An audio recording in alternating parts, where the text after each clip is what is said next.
Assalamualaikum warahmatullahi wabarakatuh.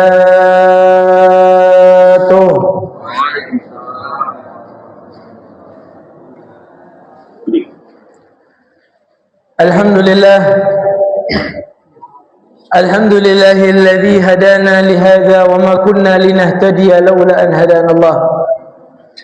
ومتعنا بأسماعنا وأبصارنا حتى نقوم بشكر آلائه ونعمه ونصلي ونسلم على خير خلق الله وأصفيائه وأنبيائه سيدنا ومولانا محمد صلى الله عليه وسلم وعلى آله وأصحابه ومن والاه. اللهم صل وسلم على سيدنا محمد وعلى آل سيدنا محمد بعدد حسنات سيدنا محمد. سبحانك لا علم لنا إلا ما علمتنا إنك أنت العليم الحكيم فتب علينا إنك أنت التواب الرحيم.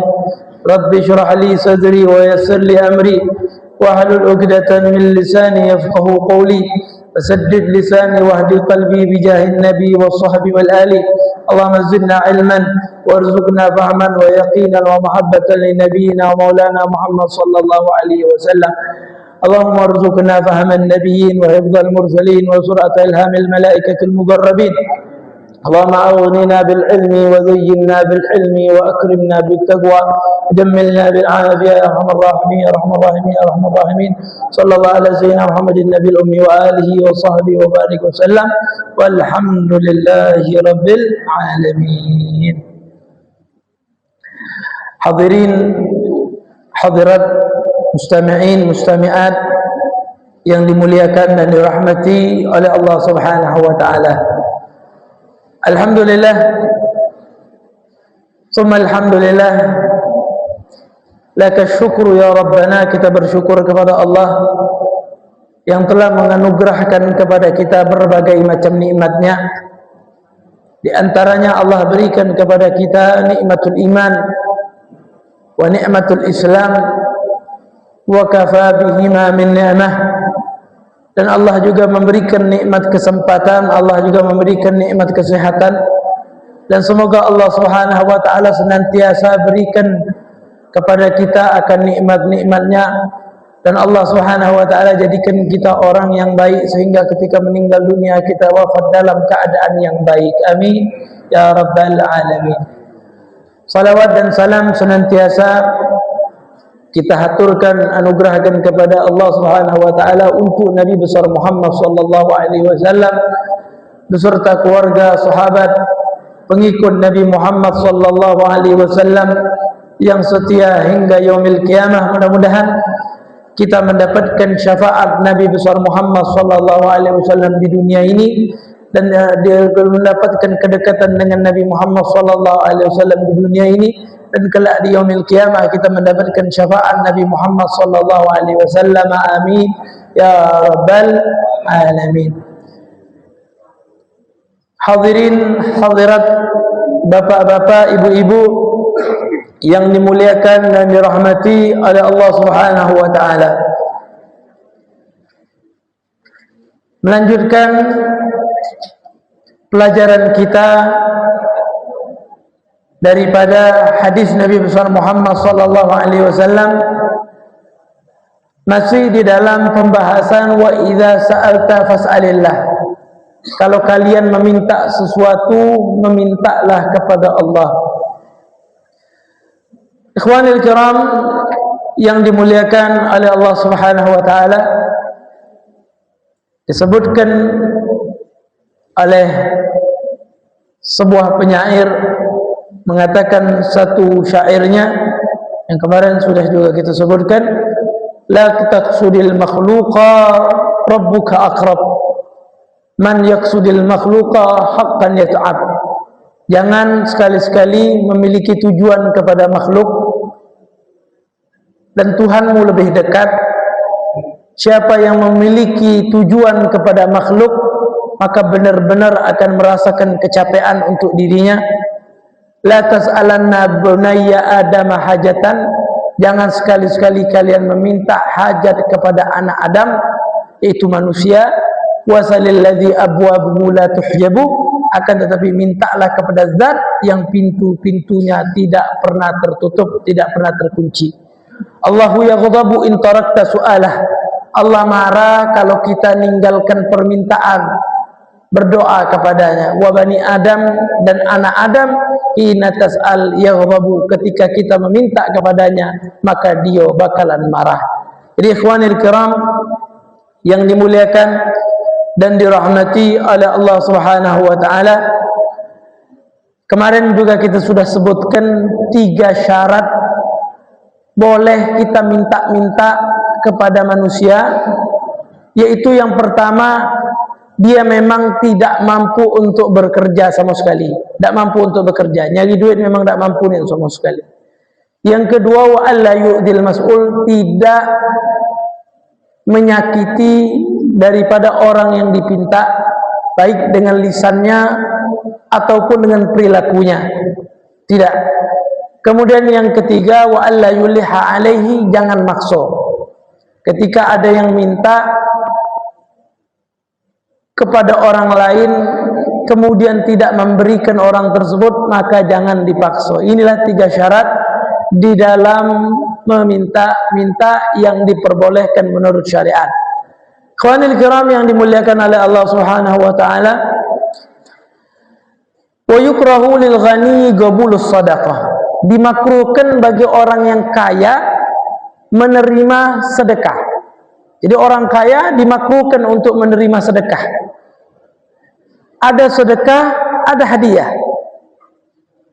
Kalau hadiah tidak dipermasalahkan, bahkan Nabi Muhammad sallallahu alaihi wasallam itu tidak pernah menolak hadiah. Kalau sedekah, baginda Rasulullah sallallahu alaihi wasallam tidak menerimanya, karena dimakruhkan bagi orang yang memiliki kelebihan di dalam hartanya untuk menerima daripada sedekah. Wa kadza su'aluha, begitupun juga ketika kita meminta-minta sedekah, walau bilisanil hal, walaupun dengan kondisi kita. Terkadang ada orang meminta bantuan itu bukan dengan lisannya, bukan, tetapi dengan lisanul hal, kondisinya, dengan memakai pakaian yang buruk, dengan memakai pakaian yang jelek, ya, dalam artian in alima, jika mengetahui daripada ada fi halau, orang yang pengen memberikan keadaannya, dia sengaja, saya nih pakai pakaian yang jelek nih, nanti supaya ya kasihan orang itu lihat saya, nanti saya diberikan, itu dimakruhkan.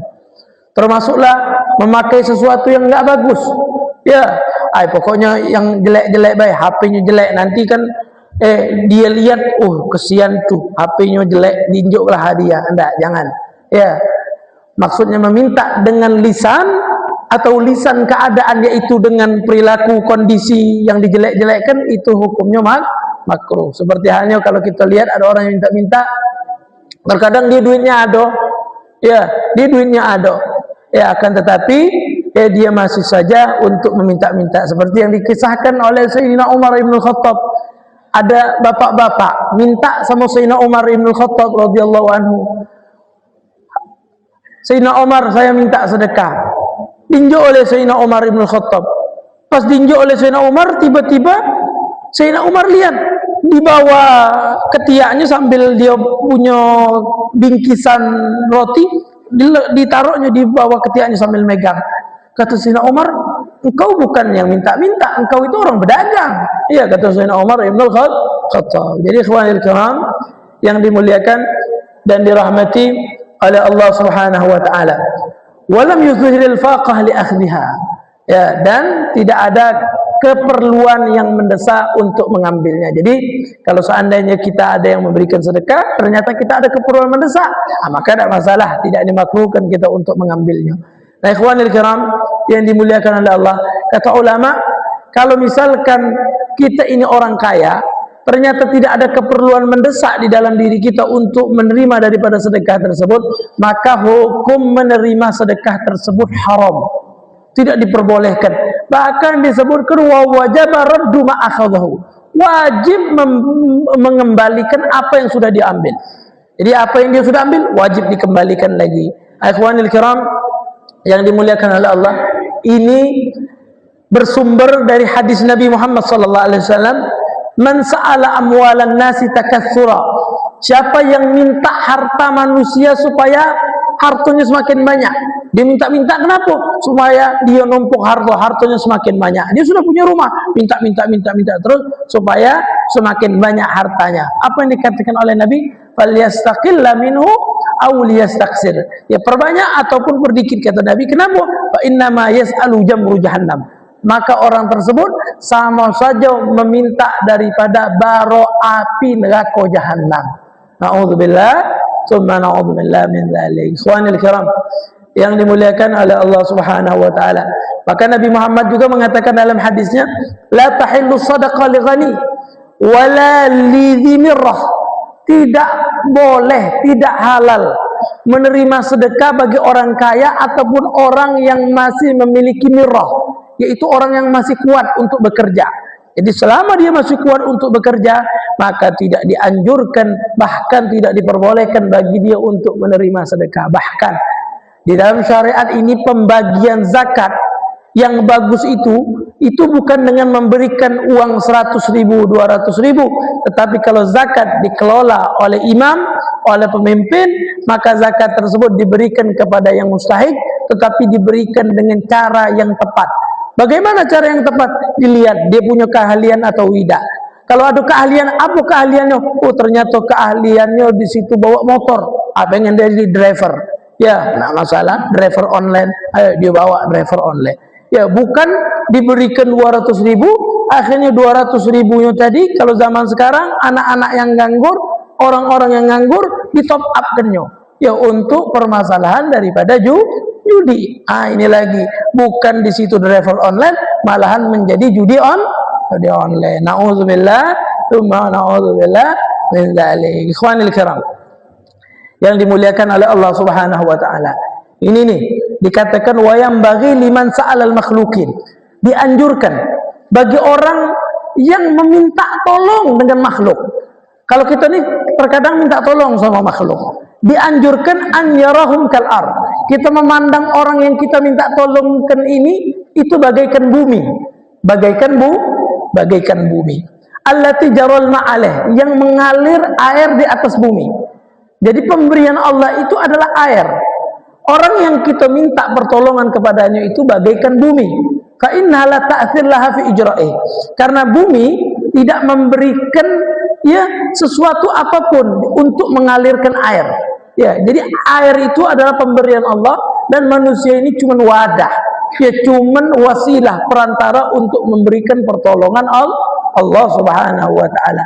Fala yamilu biqalbihi ilaihim, jangan sekali-sekali hati kita condong sama orang yang sering memberikan gitu hadiah. Jangan. Ya, jangan sekali-sekali condong kepada mereka. Maksudnya terima kasih, ya terima kasih. Tetapi jangan terlalu condong sehingga kita lupa bahwasanya ini semua adalah pemberian Allah Subhanahu wa taala. Bal ilallah azza wajalla. Hati kita tetap kita condong kepada Allah Subhanahu wa taala. Kita di situ mengharapkan pemberian dari Allah Subhanahu wa taala. Mungkin sering kita baca surat Al-Ikhlas. Qul huwallahu ahad, Allahus samad. Allah lah yang tepat bergantung di dalam segala pertolongan, ya, segala pemberian dan lain-lain sebagainya. Ikhwanil kiram yang dimuliakan dan dirahmati oleh Allah, bukan dalam artian tidak condong itu tidak berterima kasih. Bahkan dikatakan man lam yashkurin nas lam yashkurillah. Orang yang tidak tahu terima kasih sesama manusia, maka orang tersebut tidak terima kasih kepada Allah. Maksudnya enggak bersyukur sama Allah. Saya ini bersyukur sama Allah saja, sama kau tidak ada perlu. Itu juga disalahkan oleh para ulama. Ya, itu juga disalahkan oleh Nabi kita Muhammad sallallahu alaihi wasallam. Di dalam hadis qudsi Allah katakan, abdi, hambaku, lam tashkurni, dia enggak bersyukur kepadaku. Idza lam yashkuri ni'ma ala man ajra, idza lam yashkuri ni'ma ala man ajraitu ni'ma ala yadih. Kalau dia enggak bersyukur kepada orang yang aku titipkan nikmat melalui perantaranya. Jadi Allah berikan nikmat melalui perantara fulan, maka kita ucapkan dengan ucapan syukran, terima kasih. Atau ya, kata ulama, kalau terima kasih saja itu tidak memiliki makna. Ada yang nunjuk kita hadiah, apa yang kita ucapkan? Terima kasih. Ya, terima kasih. Kata ulama, kalau terima kasih saja itu tidak memiliki makna. Apa arti terima kasih? Ya, terima ya daripada kasihmu, pemberianmu. Kata ulama, bagusnya ya ketika ada yang memberikan kita satu hadiah, maka ucapkan jazakumullah khairal jaza atau jazakumullah. Itu yang paling bagus. Ada yang memberikan kita, nih tolong diterima. Apa kita ucapkan? Syukran, terima kasih, jazakumullah khairal jaza. Semoga Allah membalas kebaikanmu. Itu artinya. Ikhwanul kiram yang dimuliakan dan dirahmati oleh Allah Subhanahu wa taala. Nih, ini ada larangan anid doa bil istighna an khalq, dari berdoa supaya diri kita ini tidak perlu lagi sama makhluk. Ya Allah, ya cukupkan saya supaya saya ini tidak perlu lagi dengan makhluk. Nah, bagaimana larangan tersebut? Maka dikatakan wala yambaghi li syakhs, seseorang itu tidak dianjurkan ayyas Allah untuk berdoa kepada Allah, meminta kepada Allah ayyughniyahu an khalqih, agar dia itu dicukupkan dari kebutuhan kepada makhluk yang lain. Lianna Nabi, karena Nabi Muhammad sallallahu alaihi wasallam sami'a aliyan yaqulu kadzalik. Karena Nabi Muhammad sallallahu alaihi wasallam pernah mendengar ya Sayyidina Ali bin Abi Thalib mengatakan doa ini. Apa doanya? Ya Allah, cukupkan saya ya dari kebutuhan ya kepada makhlukmu ya Allah. Apa yang dikatakan oleh Sayyidina Ali? Allahumma aghnina an khalqik. Ya Allah, kayakan saya atau cukupkan saya ya dari keperluan kebutuhan kepada makhlukmu ya Allah. Maka Nabi Muhammad negor Sayyidina Ali. Ya Ali, la taqul kadzalik. Wahai Ali, jangan ngomong macam itu ya Ali, jangan doa macam itu wahai Ali. Ya, fa innal khalqa yahtaj ba'dhum ila ba'd. Karena manusia ini ya saling memerlukan satu sama lain.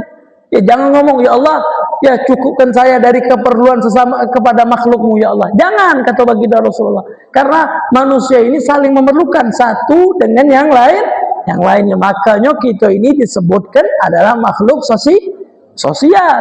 Ya, yang mana kita ini ya tidak bisa berdiri sendiri. Ya, tidak bisa kita ini melakukan apapun dengan sendirinya. Seandainya ya kita yang nyari duit, kita yang masak, kita yang ngurus anak, kita yang beres-beres rumah, bisa tidak? Tidak. Tetapi dengan pembagian, suami mencari nafkah, ya ada yang menjaga di rumah, menjaga anak, yang masak. Ini yang disebut dengan saling memerlukan satu sama lain.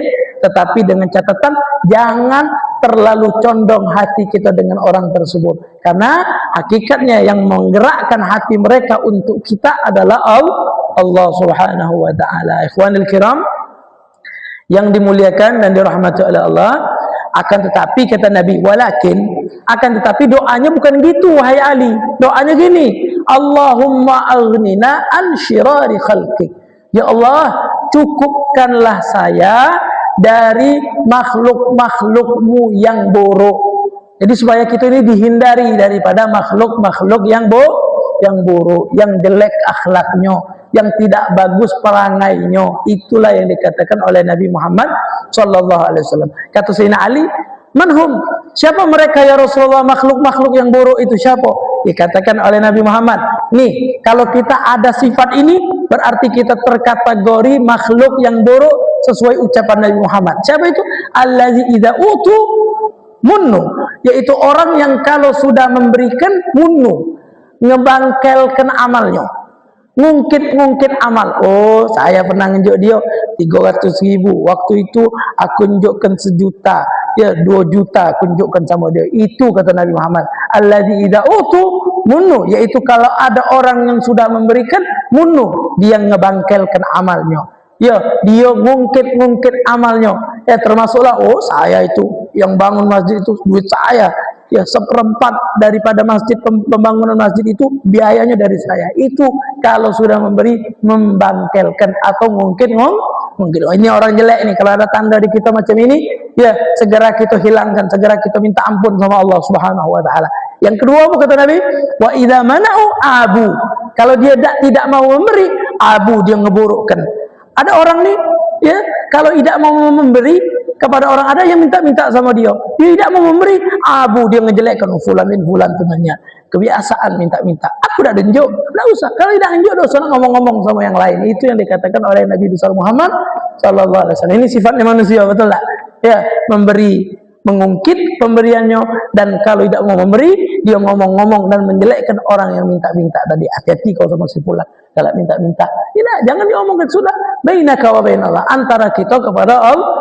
Kecuali kalau kita pengen ngewanti-wanti, ternyata ini orang ini kebiasaan. Nah, itu tidak masalah kalau untuk ngewanti-wanti. Tetapi kalau baru pertama kali, ya itu juga memang keperluannya mendesak, tidak mau memberi, kita jelek-jelekkan, maka inilah disebut dengan sesuatu akhlak yang buruk sesuai kategori Nabi besar Muhammad sallallahu alaihi wa ala alihi wa sahbihi wa barik wasallam. Nah, ikhwanil kiram yang dimuliakan dan dirahmati oleh Allah. Nah, sekarang disebutkan wa iza sa'anta, kata Nabi Muhammad, fasta'in billah. Kalau minta pertolongan, mintalah pertolongan kepada Allah.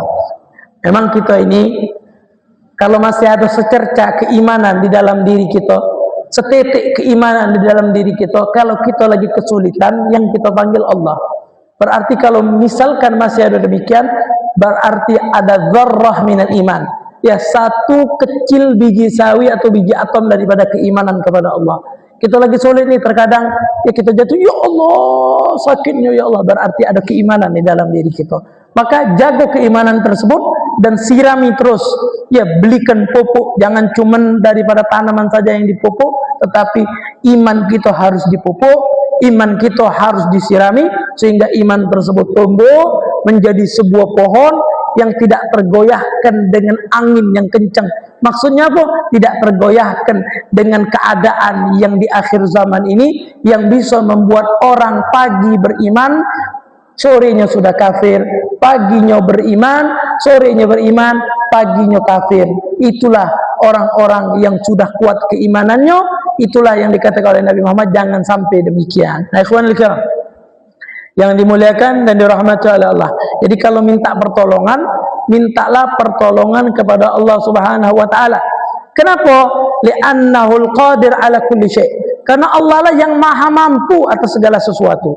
Wa ghairuhu ajiz. Selain Allah itu enggak mampu dari setiap sesuatu, enggak ada yang mampu. Kita ini manusia, kita ini memang punya keinginan. Tetapi keinginan kita belum bisa sampai 100% pasti terjadi. Belum. Contohnya, kita ini punya ada kehebatan lah. Kita ini punya jaringan di suatu lembaga. Ada orang pengen kerja di situ, keluarga kita lah taruh pengen kerja. Karena kita ini punya jaringan ke situ, kita ngomong sama dia, tenang baik.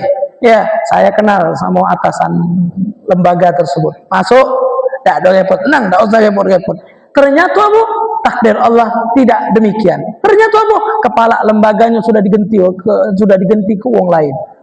Maka tidak jadi, minta maaf, aku kira masih dia, ternyata sudah digantikan ke uang lain. Itulah, ya, makanya ada satu ucapan, ana urid wa anta turid, wallah yaf'alu ma yurid. Saya kepengen, engkau kepengen, tetapi keinginan Allah itu didahulukan atas segala sesuatu. Nah, itulah ikhwanul kiram yang dimuliakan dan dirahmati oleh Allah Subhanahu wa taala. Jadi Allah lah yang maha mampu hatta anjal bi masalih nafsihi wa daf'i madariha. Walaupun untuk kemaslahatan dirinya atau menolak bahaya daripada dirinya, tetap ya tiada yang mampu di makhluk Allah kecuali Allah Subhanahu wa taala. Makanya disebutkan faman ista'ana bi ghairillah wastanada ilaih. Siapa yang memiliki ya keyakinan bahwasanya meminta pertolongan itu bisa kepada manusia dan bisa bersandar kepada manusia. Ya, kita kan Allahus Samad, dia enggak bersandarnya kepada manusia, kepada makhluk, bahwa makhlul, maka orang tersebut sudah pasti hina dan tidak mungkin mendapatkan apa yang dia inginkan. Wala yazulu nazilan an manazilil izz wasyaraf. Bahkan bukan cuma enggak dia dapatkan keinginannya, bahkan yang dia inginkan ternyata tidak sesuai fakta, ya, bahkan turun dari mulia sehingga dia mendapatkan kehinaan. Naudzubillah, tsumma naudzubillah min dzalik, sehingga dia mutabaidan an maulah, dia jauh dari Allah Subhanahu wa ta'ala. Ikhwanul kiram yang dimuliakan dan dirahmati oleh Allah, fa'alaika ya akhi bidzul wal iftikar ila Allah. Maka bagimu, bagi kita wahai saudara-saudara, ya kita ini harus memiliki al-iftikar, rasa di situ memerlukan fagir, yaitu rasa kita ini perlu sama Allah, butuh sama Allah, dan memiliki rasa yang hina di hadapan Allah Subhanahu wa taala. Fa innahu alladhi yughithuka, karena Allah lah yang memberikan pertolongan, wa yunjik, dan Allah lah yang menyelamatkan kita minasyada'id, daripada ya kesusahan, kesulitan yang kita alami pada saat ini. Ya, wa inna ajma'a kullal khalq ala dhurrik, walaupun seluruh manusia mereka berkumpul untuk membidasakanmu, tetapi Allah lah yang pasti menyelamatkanmu. Makanya ya dikatakan oleh Nabi Muhammad sallallahu alaihi wasallam, ya setelah mengatakan wa iza sa'anta fasta'in billah, kalau minta pertolongan, mintalah pertolongan kepada Allah. Nabi Muhammad sallallahu alaihi wasallam memberikan contoh. Contohnya begini, perhatikan. Wa'lam, ya ketahuilah, annal ummah, sesungguhnya umat ini, umat manusia, lawujtama'at ala an yanfa'uka bi syai', kalau mereka berkumpul untuk memberikan manfaat kepadamu dengan sesuatu, lam yanfa'uk, maka dia enggak bisa memberikan manfaat kepadamu illa bi syai'in qad katabahu Allahu lak, kecuali dengan sesuatu yang sudah dicatatkan oleh Allah untuk orang tersebut, yang sudah ditakdirkan oleh Allah untuk orang tersebut. Itu yang dikatakan oleh Nabi Muhammad. Kalau pengen menunjuk manfaat untuk seseorang, nggak mungkin kalau nggak sesuai takdir Allah. Akan tetapi, wa in ijtama'u ala ayadurruka bi syai', dan jika mereka untuk membahayakan kita, mereka nih kumpul, ayo kita koyoi dia, ya kita bahayakan dia, lam yadurruk, maka tidak mungkin orang tersebut bisa membahayakan kita, ya illa bi syai', kecuali sesuatu tersebut sudah menjadi ketentuan Allah dan menjadi takdirnya Allah. Ikhwanil kiram yang dimuliakan oleh Allah Subhanahu wa taala, daripada hadis ini, ya daripada ucapan Nabi yang dua kalimat ini, orang seluruh manusia berkumpul untuk memberikan manfaat untuk kita, tidak mungkin bisa memberikan manfaat kecuali sudah takdir Allah. Seluruh manusia pengen membahayakan kita, bahkan presiden-presidennya pengen membahayakan kita, seluruh daripada presiden di dunia ini, itu tidak mungkin bisa membahayakan kita kalau tidak sesuai ketentuan Allah. Nih, ada satu kisah. Syabun aqsama 'ala Allahi fa abarra. Ada seorang pemuda yang kalau bersumpah kepada Allah, sumpahnya pasti didengarkan oleh Allah. Kalau dia sudah di situ meminta pertolongan kepada Allah, pasti pertolongannya Allah segera datang. Ini ada kisahnya. Hukiya an Dhinnunin al-Misri.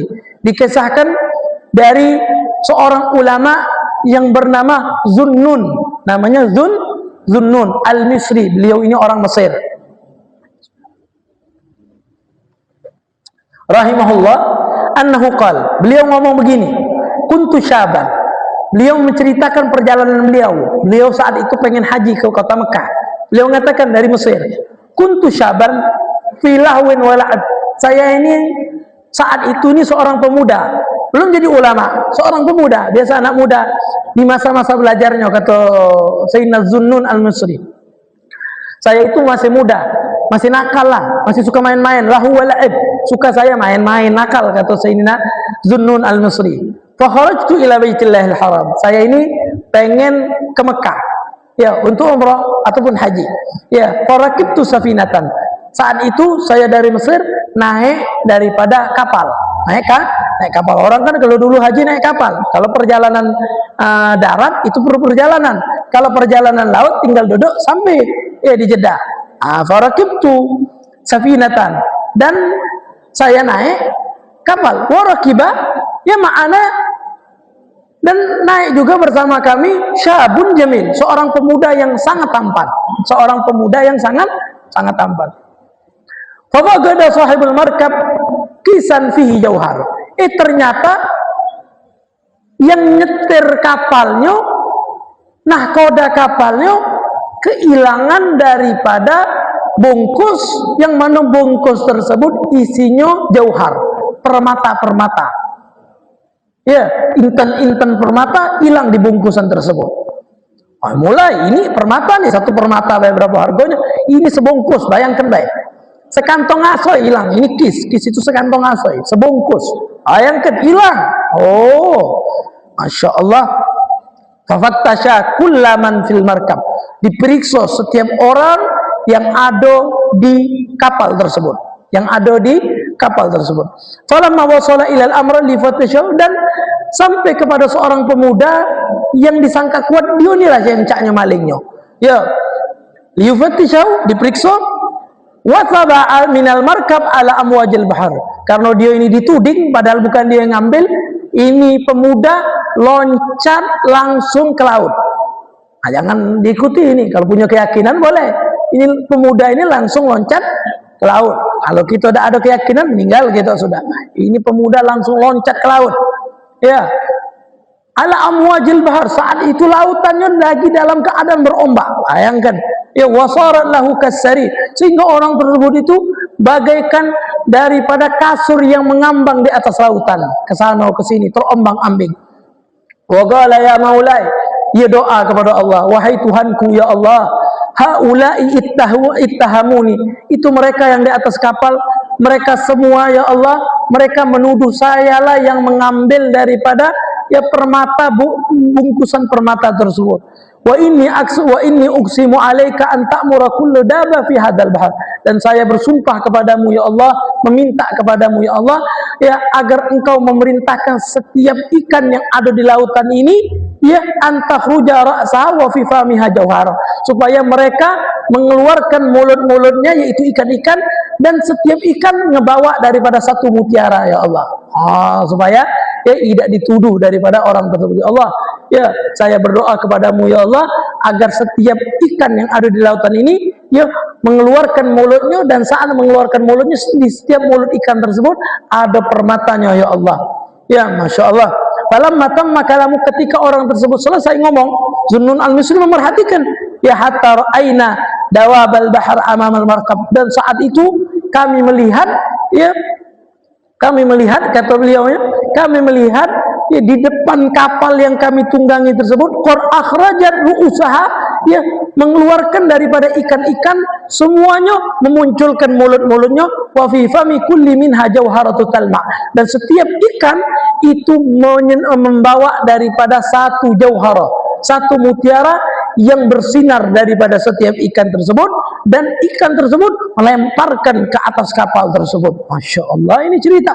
Ya, summa sara yatabakhtaru ala wajhil ma, dan orang tersebut ya mengalir, ya ngarus, ya ngikuti arus daripada ya lautan tersebut, dan dia mengatakan iyyaka na'budu wa iyyaka nasta'in, dia mengucapkan terus iyyaka na'budu wa iyyaka nasta'in, sehingga orang tersebut dibawa oleh ombak dan orang tersebut hilang daripada pandangan Sayyidina Zunnun al-Misri. Inilah seorang pemuda kalau bersumpah kepada Allah, bahkan bersumpah minta keluarkan daripada mutiara dari lautan, Allah segera cepat keluarkan melalui perantara ikan. Oh, ini luar biasa. Ini seorang hamba Allah yang kalau sudah bersumpah pasti diberikan pertolongan oleh Allah Subhanahu wa taala. Ikhwanil kiram yang dimuliakan dan dirahmati oleh Allah Subhanahu wa taala.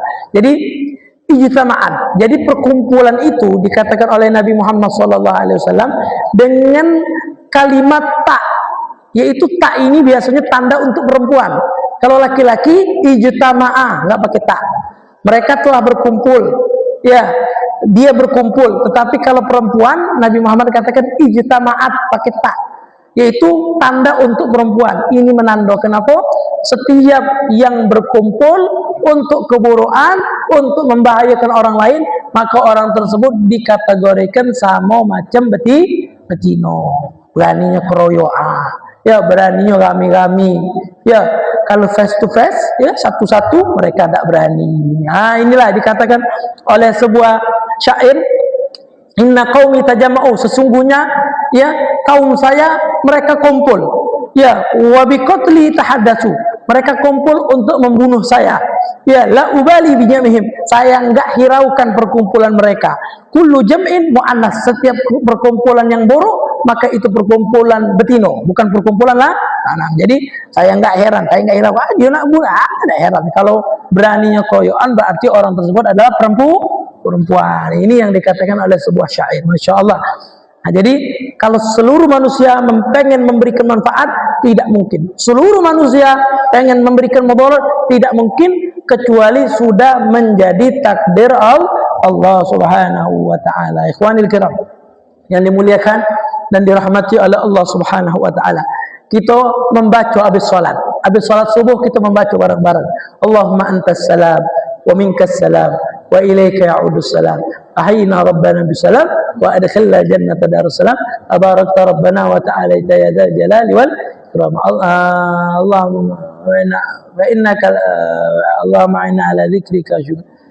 Di dalam itu tersebut, di dalam doa tersebut ada doa Allahumma la mani'a lima a'taita wa la mu'tiya lima mana'ta wa la yanfa'u dzal jaddi minkal jadd. Apa artinya? Tetapi ketika kita baca ini sama seperti yang kita baca pada saat ini. Allahumma la mani'a lima a'taita. Ya Allah, tidak ada yang bisa memberi orang yang sudah engkau cegah untuk tidak bisa mendapatkannya. Ya Allahumma la mani'a lima a'taita wa la mu'tiya lima mana'ta. Dan tidak ada yang bisa memberi orang yang sudah engkau cegah untuk tidak mendapatkannya.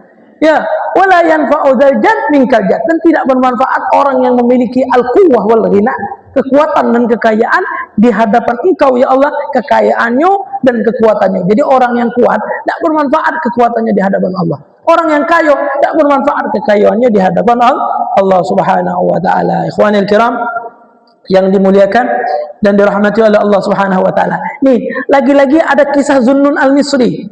Zunnun ini orang yang banyak menceritakan kejadian kehidupannya. Ini beliau nih. Ya, kalau Allah tidak pengen membahayakan kita, itu tidak mungkin sesuatu apapun bisa membahayakan kita. Ini kisah Zunnun al-Misri, kisah yang menarik. Kisah ini ya ada 3 binatang. Di dalam kisah ini ada 1 manusia dan 3 binatang di dalam kisah ini. Yaitu binatangnya seorang pemuda yang ahli maksiat, Yang kedua, ya, ada kalajengking, dan yang ketiga ada katak, dan yang keempat ada ular. Ada empat pemeran di dalam cerita ini. Ya, ada 4 pemeran. Manusia ahli maksiat, ya, katak, kalajengking, dan juga ular. Ini Zunnun al-Misri mengatakan, kuntu ala syati'in Nil. Beliau kan orang Mesir. Beliau ngomong, saya suatu saat lagi main di pinggir-pinggir sungai Nil. Nah, kalau kita kan ada sungai Nil, ya, sungai Musi. Nah, lagi main-main di pinggiran sungai Nil. Faraitu aqraban. Saya lihat ada kalajengking. Ya, saya lihat ada kalajengking. Fa'aradtu qatlaha. Saya pengen bunuh kalajengking itu kalau tidak membahayakan. Ya, kalau tidak membahayakan. Faharabat, dan kalajengking tersebut lari dari saya. Warakibat ala dhahri difda'ah, dan kalajengking tersebut lari dan naik di atas punggung seekor katak. Kalajengking tadi naik di atas punggung seekor katak. Fa'amat biha, dan sentosa dia di atas punggung seekor katak tersebut, hatta wasalat ila janibil akhir, sampai daripada kalajengking tersebut ya dibawa oleh katak menyeberangi sungai Nil dan sampai di pesisir yang sana. Itu yang dikatakan oleh Zunnun al-Misri. Fanazalat an-dhariyah, turun dari pundaknya katak tersebut. Fawajadat rajulan na'iman, dan di pinggir sana ternyata lagi ada seorang pemuda yang lagi tidur. Ghariqan fi sukri, yang mana dia lagi tenggelam di dalam mabuknya. Lagi mabuk pinggir sungai. Biasa orang mabuk pinggir sungai Nil. Ya, waqad aqbala ilaihi su'ban yaldaghu, dan di saat dia lagi tidur ada ular mendekat pengen matuk, ya, pengen matuk daripada orang tersebut. Fa asra'at ila su'ban, dan kalajengking tersebut langsung cepat-cepat dia menuju daripada ular tersebut. Faladagathu, dan kalajengking tersebut langsung mematuk daripada ular tersebut. Ya, fataqatta'a, sampai kalajengking tadi membuat badan ular itu terbelah 2. Masya Allah, ini kalajengkingnya besar berarti cerita ini.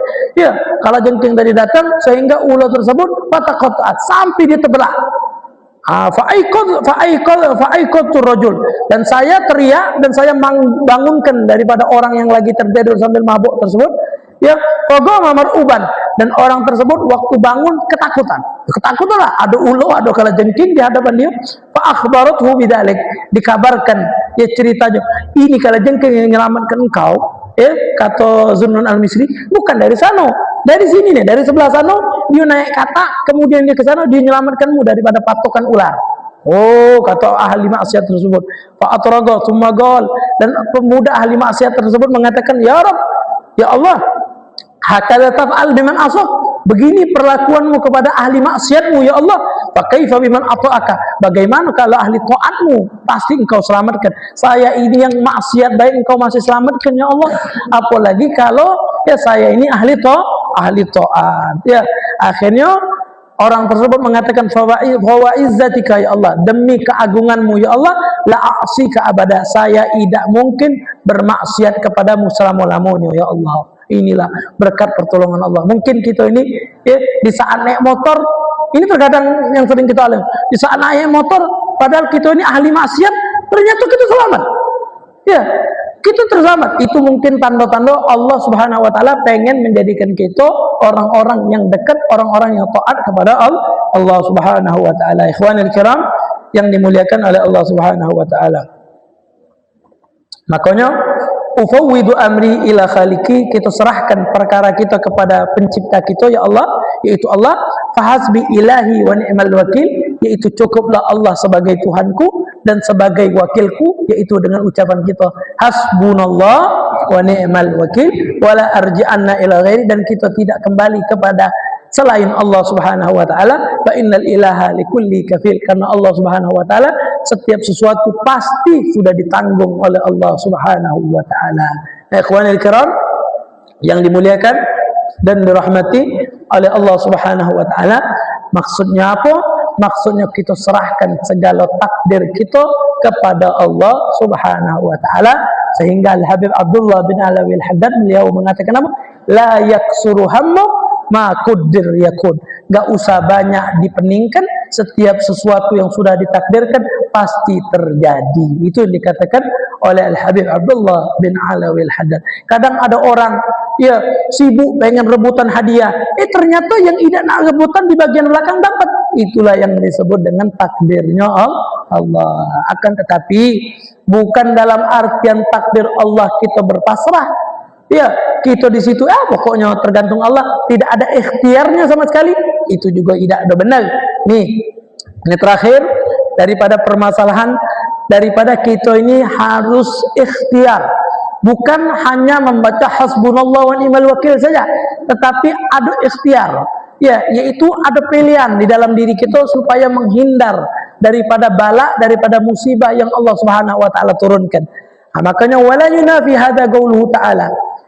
Dan ini semua daripada kita dianjurkan untuk bertawakal sama Allah, menerima takdir Allah, bukan dalam artian kita tidak boleh, ya, menghindar, bukan dalam artian kita tidak boleh di situ takut dan lain sebagainya. Boleh kita takut, boleh kita menghindar, akan tetapi semua itu kalau sudah terjadi tidak sesuai kemauan kita, balik-balik lagi kita pasrahkan itu semua menjadi takdirnya Allah Subhanahu wa taala. Dan ini termasuk rukun iman yang keenam. Rukun iman yang keenam. Apa itu? Beriman dengan godok dan godar. Godok itu ketentuan Allah, godar itu takdirnya Allah, yang mana Allah sudah takdirkan sebelum Allah menciptakan langit dan bumi, khamsina mi'a'am, yaitu 500 tahun sebelum Allah ciptakan langit dan bumi, Allah sudah tentukan takdir-takdir makhluknya Allah Subhanahu wa taala. Maka ikhwanil kiram, Nabi Musa ini sekelas Nabi Musa ngomong begini kepada Allah, fa akhafu ayyaktulun, saya takut ya Allah, kata Nabi Musa, mereka membunuh saya. Kata Nabi Musa, saya takut mereka membunuh saya. Makanya Allah perintahkan Nabi Musa untuk lari dari negeri Mesir menuju negeri Madian, karena takut mereka membunuh saya.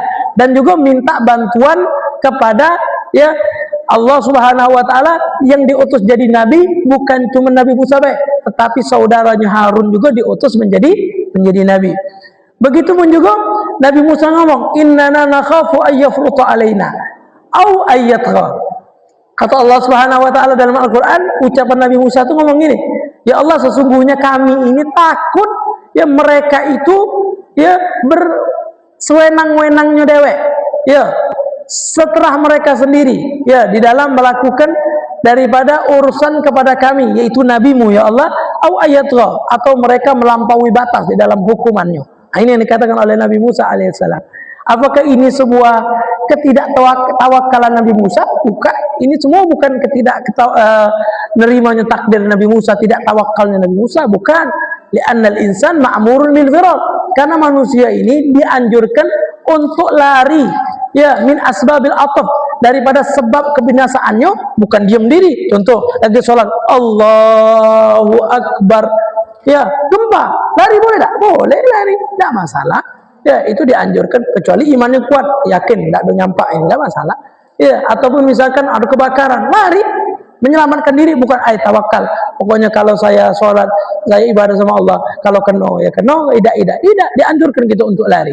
Ya, wal adza ila asbab salamah, dari kebinasaan kita dianjurkan untuk ya mencari sebab keselamatan. Contoh ada begini, ya ada orang ngomong jangan naik pesawat itu tuh ya kage ada kerusakan di dalam teknisnya, kage bakalan ayo kalau takdir Allah ada nyampa, tidak. Kalau misalkan sudah ada yang tahu, yuk kita tidak usah naik, kita lari daripada hal tersebut. Bukan dalam artian tidak tawakal sama Allah, tawakal, tetapi ya kita ada ikhtiar, ada usaha. Nah, makanya Allah katakan juga di dalam Al-Quran, khudhu hidrakum, ambil kewaspadaan kalian, bukan dekati waspada. Pokoknya motor ya, tenang baik, motor aman. Kalau hilang ya hilang, berarti takdir Allah. Kalau tidak hilang ya sudah. Tidak, kata Allah, khudhu hidrakum, ambil kewaspadaan kalian, minimal tambah pengait, kunci. Kalau hilang, rumah ada usaha gerbang, tenang baik, kalau hilang ya hilang, takdir Allah. Tidak, ada usaha di dalam menjaga. Memang kalau sudah usaha kita ya ternyata memang hilang, maka kita akan sebutkan nanti dapat dua pahala, yaitu pahala dia bertawakal, dan yang kedua pahala dia sudah ya menjaga dirinya, menjaga barangnya supaya tidak hilang, tetapi ternyata barangnya hilang. Nah, ikhwanul kiram yang dimuliakan oleh Allah, bahkan Allah Subhanahu wa taala katakan sendiri apa? Wala tulqu bi aidikum ila tahluka. Jangan kalian menjatuhkan diri kalian ke dalam kebinasaan. Tak boleh. Misalkan ada jalan raya, tenang saja, kalau memang takdir Allah ngebut, kalau memang takdir Allah Subhanahu wa taala ngebut ini selamat, ya tidak selamat mati. Ya enggak. Ya Allah katakan wala tulqu bi aidikum ila tahluka. Jangan menjatuhkan diri kalian menuju kebinasaan. Termasuk apa? Naik motor sambil ngebut. Ini kebinasaan. Tenang baik. Kalau sudah takdir Allah meninggal tidak. Ini jangan. Tidak diperbolehkan. Apa hukumnya? Haram. Hukumnya dosa. Makanya gini. Ada ucapan Sayyidina Umar Ibnu Khattab yang bakalan kita jadikan cerita. Innama nafara min qadarillah ila qadarillah. Kata Sayyidina Umar bin Khattabnya begini, sesungguhnya kami ini lari dari takdir Allah menuju takdir Allah yang lain. Apa kata Sayyidina Umar? Sesungguhnya kami ini lari dari takdir Allah menuju takdir Allah yang lain. Ini ada kisahnya. Ini sebab ucapan Sayyidina Umar ini gini, annahu kharaja ila syami liyatafaqqada ahwalir ra'iyah. Beliau ini Sayyidina Umar nih waktu menjadi khalifahnya Rasulullah, beliau itu ya pengen ke negeri Syam, pengen melihat daripada pemimpin-pemimpin yang ada di Syam atau bawahan-bawahan Sayyidina Umar, pengen ngontrol lah. Seorang pemimpin ya pengen datang ke Syam, atau kalau kita nih presiden pengen datang ke Palembang. Ini Sayyidina Umar pengen datang ke negeri Syam atau Suria, pengen datang ke negeri Syam, Suria. Hatta idza kana qariban minhu, sehingga sedikit lagi sampai di negeri Syam, ya laqiyahu umara'u Abu Ubaidah wa ashabu. Tiba-tiba ya gubernurnya Syam datang menemui Sayyidina Umar. Jadi gubernur Syam datang menemui Sayyidina Umar, menghadang di pintu masuk negeri Syam. Jadi Sayyidina Umar tidak diberikan izin untuk masuk. Insyaallah. Fa akhbarahu, dinjuk tahu. Kenapa saya tidak izinkan untuk masuk? Anna ta'un qad waqa'a bi. Karena penyakit ta'un sudah masuk ke negeri Syam. Penyakit taun itu seperti penyakit COVID-19 tuh, penyakit corona, menyebar. Jadi penyakit taun ini lebih bahaya. Aduh, memang betul-betul ini penyakit taun. Penyakit taun itu kata Rasulullah, kalau sudah masuk satu daerah, ya, orang daerah tersebut tidak boleh keluar, orang luar tidak boleh masuk. Itu penyakit taun. Supaya tidak menyebar. Maka dikatakan kepada Sayyidina Umar, wahai Sayyidina Umar, di negeri Syam penyakit taun lagi merajalela, lagi menyebar. Maka jangan masuk dan diperintahkan untuk kembali, tidak usah masuk ke negeri Syam. Waqala lahu Ubaidah radhiyallahu anhu, ya atarji firaran min qadarillah. Kata Sayyidina Umar mendengar bahwasanya di negeri Syam ada penyakit taun, kata Sayyidina Umar memerintahkan kepada yang ngikut, karena kan kalau presiden kunjungan banyak yang mengikut-ikut. Kata Sayyidina Umar, ayo kita semua balik, kita semua tidak usah masuk ke negeri Syam, kita balik ke negeri Madinah. Kakek kalau nunggu aman, kita balik lagi ke negeri Syam. Apa yang dikatakan oleh Sayyidina Abu Ubaidah, wahai Sayyidina Umar, apakah kamu takut kamu balik lari dari takdirnya Allah? Kalau sudah takdir Allah engkau kena taun, ya kena. Ya, apa yang dikatakan oleh Sayyidina Umar? Wa qala lahu Umar radhiyallahu taala anhu, "La ghairuka qalaha ya Abu Ubaidah la adabtu." Untung baik kata Sayyidina Umar, yang ngomong ini adalah engkau, yaitu kenapa engkau lari apa dari takdirnya Allah? Kata Sayyidina Umar, untung baik yang ngomong itu gubernurnya. Kalau yang ngomong yang lain, kata Sayyidina Umar, la adabtu, saya bakal berikan sanksi, kata Sayyidina Umar Ibn Khattab. Innama nazara min qadarillah ila qadarillah. Sesungguhnya saya ini lari dari takdirnya Allah menuju takdir Allah yang lain. Kalau saya tetap masuk di negeri Syam, mungkin saya meninggal dengan taun. Tetapi saya lari dari takdirnya Allah, yaitu menyelamatkan diri supaya tidak kena daripada penyakit tersebut. Istilah kata pakai masker. Ya, kalau di zaman bukan dalam artian tidak percaya takdir, bukan. Ya, itu semua sebagai ya asbab supaya kita ngejaga diri kita supaya tidak terkena daripada penyakit tersebut. Nah, ikhwanil kiram yang dimuliakan dan dirahmati oleh Allah Subhanahu wa taala, makanya baginda Nabi Muhammad sallallahu alaihi wasallam mengatakan, rufi'atil aklam wa jaffatis suhub. Pena sudah diangkat dan tintanya sudah kering. Maksudnya apa? Tidak pacak dirubah sama sekali. Nah, mudah-mudahan bisa bermanfaat. Mudah-mudahan apa yang kita sebutkan ini bisa menjadikan kita orang-orang yang dekat dengan Allah, orang-orang yang takut kepada Allah, dan mudah-mudahan kita ini selalu taat kepada Allah Subhanahu wa taala. Mudah-mudahan kita juga bisa terus untuk menimba ilmu agama, dan kita selalu membaca doa Rabbi zidni ilma warzuqni rahman. Mudah-mudahan Allah Subhanahu wa taala tutup usia kita dalam keadaan yang baik, dalam keadaan husnul khatimah. Ya Allah biha, ya Allah biha, ya Allah bi husnil khatimah, bi khair wa lutfin wa afiyah. Amin ya rabbal alamin. Amin. Amin.